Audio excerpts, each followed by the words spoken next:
Hi guys, today we will see what is retina and first see its definition.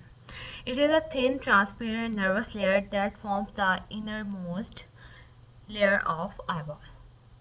So you can differentiate in this picture. The retina is a nervous layer and you can see this. Now it's originated from the neuroectoderm, that is an embryonic layer, and in this picture you can also differentiate that it is consist of different layers and we will discuss them one by one. So when we talk about the layers of the retina, so we first see there are two layers, the outer layer and the inner layer. The outer layer is the retinal pigmented epithelium and the inner layer is the sensory retina, which is further divided into different layers. Now on the right side and on the left side we will see the layers of the retina. On the left side there are two main layers. One is the pigmented epithelium and the second one is sensory, that is further divided into outer nuclear layer, outer plexiform layer, inner nuclear layer, inner plexiform layer, and ganglionic cell layer. On the right side this shows the cells, that is the rod and cone cell, horizontal cell, bipolar cell, amacrine cell, ganglionic cell are present in the retina. Now when we see the extension, it extends from the optic disc to the ora serrata. Now what is optic disc and what is ora serrata? Now first we see its diameter.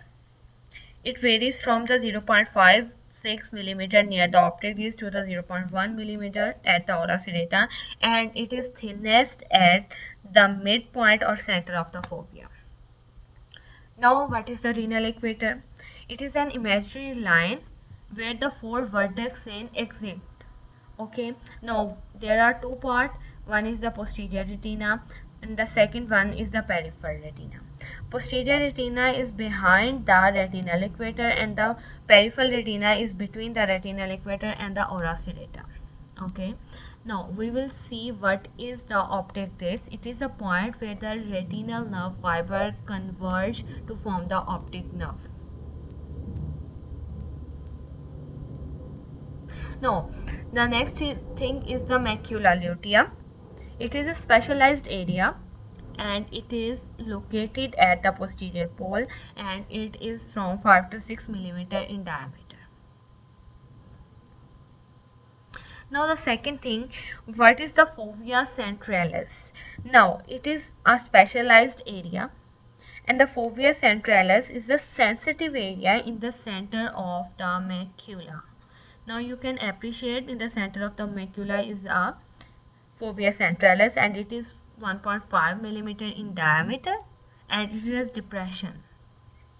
Now the third thing, the most important, what is the fovea? It is the central point in the fovea centralis or a shining bit in the center of the fovea. Its diameter is 0.3 millimeter in diameter. There is no blood vessel.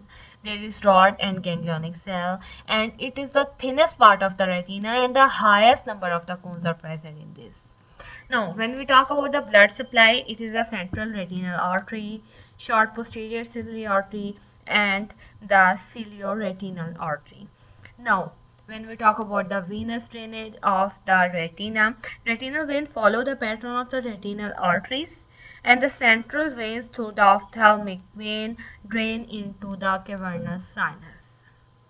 Now lastly we will see the functions of the retina. It is for visual acuity, color vision, dark adaptation, night vision and contrast sensitivity. If you like my video, please subscribe my channel. Thank you.